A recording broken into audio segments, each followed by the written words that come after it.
एक का नाम रहसु गुरु और एक का नाम भीमा गुरु रखी। माँ बोली घबराओ मत, देखो कतरा का झूर काटो और बाघ से दौरी करो, सर्प का रस्सी बनाओ, मैं हला करके उसे दौरी में से जो भी निकलेगा वही तुम लोग का आहार होगा। मदन राजा बोले क्या पाखंडी कहेंगे, तुम्हारी माँ कहाँ है, अपनी माँ को दिखाओ, जब तक हम तुम्हारी माँ को देखेंगे नहीं यहाँ से जाएंगे नहीं। प्रतिमा होना चाहिए कि नहीं यहाँ पे? होना चाहिए। और हम पंडित जी से जानने का प्रयास करेंगे माँ से रिलेटिव, जो महिमा से रिलेटिव है, माँ कैसे यहाँ पाई और कैसे माँ के मंदिर इतना प्रचलित हुआ, और ये सारी बातें बताएंगे। हमारे साथ पंडित जी जो जुड़े हुए हैं। सबसे पहले कि यहाँ पे मतलब इससे भी घना जंगल था, और आपको पता है कि जब जंगल के आसपास गांव रहता है तो जंगल से लकड़ी लेना, साग लेना, सब्जी लेना, ये सबका ज़रूरत पड़ता है। तो गांव जो आसपास था जंगल के, उन लोग का झुंड था, लड़कियों का, स्त्रियों का, पुरुषों का। वो लोग लकड़ी के लिए, साग के लिए यहाँ पे आते थे। एक समय की बात है कि दो लड़की का संगत छूट गया और वो पिछुआ गई। तब वो लोग सोचे कि भाई हम लोग अरिये से कुछ साग वोग लेकर के आ जाएंगे, बीच में नहीं जाएंगे। जैसे वो लोग जंगल में प्रवेश की तो माँ अपने बाल को बिखेर करके रास्ते में बैठी थी। माँ दोनों बच्ची को देखी तो माँ बुलाई और बोली कि देखो हमारे सिर में जू हो गए हैं, इसको तुम लोग निकालो। दोनों लड़की निकालने लगी। निकालते निकालते शाम हो गया। जब शाम हो गया तो माँ से वो लोग दोनों लड़की बोली कि अब हम लोग घर जाएंगे तो हम लोग का डांट सुनना पड़ेगा, बोली सुनना पड़ेगा। ना साग लिए ना लकड़ी लिए। माँ बोली घबराओ मत, देखो वहाँ साग रखा है, जिसको जितना इच्छा करे अपने इच्छा के अनुसार दोनों बांध लो। दोनों लड़की अपने इच्छा के अनुसार साग को गठरिया ली, बांध ली। आगे आगे माँ, पीछे पीछे दोनों बच्ची। माँ जब लेकर के जाने लगी, जब गांव दिखाई देने लगा तो माँ बोली अब तुम लोग का गांव दिखाई दे रहा है, अब तुम लोग जाओ। जब लड़की 8-10 डेग आगे बढ़ी दोनों, तब माँ बोली अरे कुछ मांगना है तो मांग लो। दोनों बच्ची बोली कि हम लोग का एक एक पुत्र चाहिए, जबकि दोनों में किसी का शादी नहीं हुआ था, दोनों लड़की कुंवारी थी। माँ बोली ओ मस्त चावल ऐसा ही होगा। और दोनों बच्ची घर गई। कुछ दिन जब व्यतीत हुआ तो दोनों का शरीर भारी होने लगा। घर वाले ये सोचे कि ये लोग कहीं गड्ढा में गिर चुकी है। घर का लोग उन लोग को, दोनों बच्ची को मान सम्मान नहीं देते थे। समय पूर्ण होने के बाद दोनों का शरीर से एक एक लड़का पैदा हुआ। हर आदमी में इज्जत प्रतिष्ठा अपना होता है। दोनों घर के आदमी क्या किए कि दोनों बच्चे को ला करके जंगल में छोड़ दिए। माँ घूमते घूमते दोनों बच्चे को पा गई। ला करके दोनों को पोषने पालने लगी। जब वो लोग कुछ बड़े बड़े हुए तो एक का नाम रहसु गुरु और एक का नाम भीमा गुरु रखी। जब वो लोग कुछ और बड़े हुए, माँ से बोले कि हम लोग का कोई खाने पीने का उपाय बताइए कि हम लोग कैसे जीवित रहेंगे, कैसे हम लोग कौन परिश्रम करें कि हम लोग अच्छा से रहें।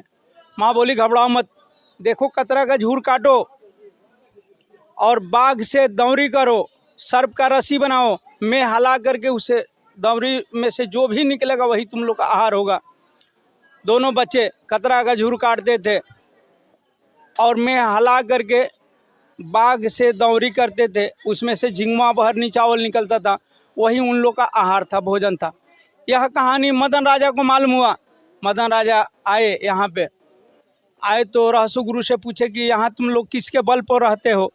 दोनों बच्चे बोले कि हम लोग यहाँ माँ के बल पर रहते हैं। मदन राजा बोले क्या पाखंडी कहेंगे, तुम्हारी माँ कहाँ है, अपनी माँ को दिखाओ, जब तक हम तुम्हारी माँ को देखेंगे नहीं यहाँ से जाएंगे नहीं। रहसु गुरु बहुत विनती भाव किए राजा से कि राजा मान जाइए, छोड़िए माँ को देख करके आप क्या कीजिएगा, रहने दीजिए, हम लोग जी खा रहे हैं, हम लोग को जीने खाने दीजिए। राजा बोले नहीं, जब तक हम तुम्हारे माँ को देखेंगे नहीं यहाँ से जाएंगे नहीं। रहसु गुरु माँ को हिंगलाज से चलाए। कौड़ी कामाख्या आई, कलकत्ता आई, पटना आई, जहाँ जहाँ माँ रोकी है वहाँ वहाँ उनका स्थान बनते गया। थावे आई, लास्ट में यहाँ मदनपुर जब पहुँची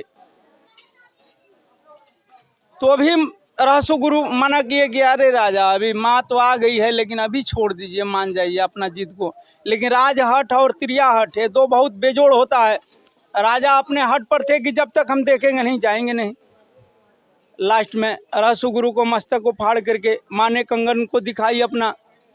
रहसु गुरु का तो अंत हो ही गया, राजा का भी अंत हो गया। राजा का परिवार का सबका अंत हो गया, लेकिन उनके यहाँ का एक जो बहू थी वो अपने मायका गई थी, माँ ने उसी को छोड़ दी, वो गर्भवती थी। उन्हीं का शरीर से एक लड़का पैदा हुआ जो कि आज बड़गांव स्टेट चल रहा है। और यह जो स्थान है अपना, यह शक्तिपीठ है। यहाँ जो भी अपने इच्छा के अनुसार मन्नत मान करके जाते हैं कि हे माँ हमारा ये काम पूर्ण हो जाएगा तो हम यहाँ आकर के नारियल तोड़ेंगे, चाहे प्रसाद चढ़ाएंगे, चाहे चुंदरी चढ़ाएंगे, लेकिन माँ उन लोगों को मुराद को पूर्ण करती है। और यहाँ पे बहुत संख्या में, गिनती तो नहीं है, माने बहुत संख्या में पब्लिक आती है, भक्त लोग आते हैं, अपना दर्शन करते हैं, पूजा करते हैं और श्रद्धा से जाते हैं। देखिए ये हमारे साथ जो पंडित जी थे A to Z जो भी कहानी है माँ की वो सारी बात हमको बताए हैं। एक बात पूछना चाहेंगे आपसे पंडित जी की, जो बात आप रखे रसू जी का, रसू महाराज जी का, जो यहाँ दौरी किया करते थे, अभी तक हमको दूर दूर तक हमको दिख नहीं रहा है कहीं उनका प्रतिमा बनाया गया हो। यहाँ प्रतिमा इसलिए नहीं बना कि यहाँ पिंडे द्वारा स्थापित हुआ, माँ का भी पिंड और रहसु गुरु का भी पिंड यहाँ मूर्ति द्वारा स्थापित नहीं हुआ, इसलिए आपको फिगर दिखेगा कहाँ से। और जैसे एक और चीज़ है जो मन में आ रहा है, सोच रहे पूछ ही लें, जो ठामे है जो माँ का जो मंदिर है वहाँ भी है, तो हमें बहुत जगह दूर दूर से भी लोग आते हैं, देखते हैं, कोई बताया हमें भी, हम वीडियो भी देखें कि वहाँ रसूगुरी की दौरी जो होता है बनाया गया है। तो क्या इसमें सच्चाई है? जो जबकि हम आपको बता रहे हैं, देखिएगा ध्यान से कि पिंड द्वारा, पिंड के ऊपर ही मूर्ति होगा, ठीक है। माँ का भी मतलब जो पिंड है उसके ऊपर ही उनका भी मूर्ति है, लेकिन बिना पिंड का मूर्ति स्थापित हो ही नहीं सकता है। लेकिन यहाँ पिंडे द्वारा रह गया, यहाँ मूर्ति द्वारा नहीं हुआ, इसलिए आप वहाँ रहसु गुरु का मतलब देखें, प्रतिमा देखें, प्रतिमा बना है। लेकिन यहाँ बनवाया जाए तो क्या बनवाना उचित रहेगा? एकदम उचित रहेगा, आपका अगर इच्छा हो तो आप बनवा सकते हैं। देखिए ये हम बहुत बड़ी बात है, काफ़ी वर्षों से हम देख रहे हैं माँ के मंदिर में काफ़ी दूर दूर से लोग आते हैं, काफ़ी माँ जागता जो बताई जाती हैं, और यहाँ कहीं नहीं देखिएगा प्रतिमा रसू महाराज का, लेकिन अब बनना चाहिए और ज़रूर बनेगा। हम इस पे बात करेंगे, जो समिति के लोग हैं उनसे जानने का प्रयास करेंगे क्या कमियाँ है कि जो नहीं बनती है। हर साल जो भी माँ के चढ़ावा चढ़ता है, क्या होता है पैसा, इससे भी बात किया जाएगा जो समिति के लोग हैं उनसे। लेकिन एक और चीज़ चलते चलते पूछा जाएगा पंडित जी से। पंडित जी, जो माँ का जो यहाँ मंदिर है, इससे पहले कोई बाबा हुआ करते थे जो शायद अभी नहीं है?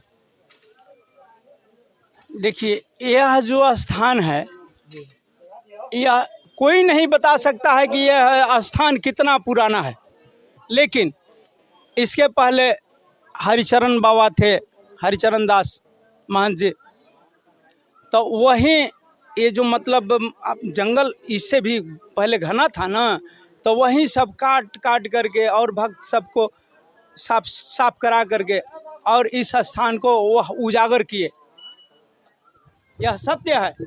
उन्हीं का शिष्य ललन दास जो मतलब कि आज उनका सेवा किए तो आज महंत पद पर है, जैसा भी है। देखिए पंडित जी कहने का मतलब है कि जो महंत अभी फिलहाल हैं जो ललन दास जी हैं, और जो भी प्रतिमा की हम जो बात बोले अभी नहीं बनना है या उसको बनना चाहिए कि नहीं बनना चाहिए, आप लोग अपना राय कमेंट बॉक्स में दीजिएगा, क्योंकि माँ का जो है महिमा काफ़ी निराला है और ये काफ़ी दूर दूर से लोग आते हैं। देखिए आप देख सकते हैं, कहाँ से हैं भैया? महाराजगंज जिला से। देखिए भैया महाराजगंज से आए, काफ़ी दूर से आए दर्शन करने के लिए। सबसे पहले बात माँ के मंदिर के बारे में कब से आपको पता है? बस 10 साल से ऊपर हो गया। 10 साल से ऊपर है। कहीं आप देखे हैं कि नहीं प्रतिमा रसू जी का? नहीं। रसू जी की प्रतिमा आप नहीं देखे हैं, लेकिन प्रतिमा होता कितना बेहतर होता, जबकि माँ की यहाँ कृपा से क्या कहते हैं वो शेर से दौरी किया करते थे। प्रतिमा होना चाहिए कि नहीं यहाँ पे? होना चाहिए। देखिए हम अनुरोध करना चाहेंगे जो भी समिति के लोग हैं, यहाँ जो रसू महाराज जो थे दौरी किया करते थे शेरों से, वो यदि प्रतिमा यदि बनने वाला हो तो बनवाइए, क्योंकि माँ से जुड़ी बहुत सारी चीज़ हैं, लेकिन हम चाहेंगे इतना ही कि जो प्रतिमा की बात चल रही है। अच्छा एक बार और बताइए, जो माँ की जो महिमा के रिलेटिव्स जो भी जानकारी है पंडित जी हमको दिए हैं, लेकिन जो प्रतिमा की जहाँ तक बात मेरे मन में आई है वो यहाँ होना चाहिए कि नहीं, एकदम रिलेटिव बोलिएगा। होना चाहिए। अभी मेरे पास 2 आदमी हैं जो समिति से रिलेटिव हैं, लोग जानने का प्रयास करेंगे। और इसे आपका शुभ नाम क्या पड़ेगा? बालचंद चौधरी। बालचंद चौधरी। 1 minute, hello. एक बात बताइए, जो यहाँ मंदिर जो है काफ़ी वर्षों पुराना मंदिर है, हाँ, यहाँ बताया जा रहा है कि यहाँ रसू महाराज का भी यहाँ दौरी किए हैं जो शेरों से, ये भी हकीकत है।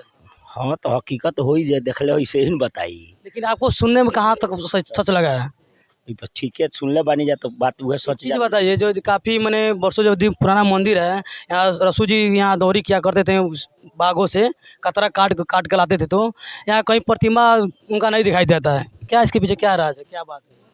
अब तो ये देखल है नहीं, का बतियाई जाओ, का बताई जा। मान लो सुन ले बानी जा तो सुन ले बा आदमी तो ने कही कहे लो जो कतरा कट ले लो, दुका कैले लो, तो ये तो सही बात हो।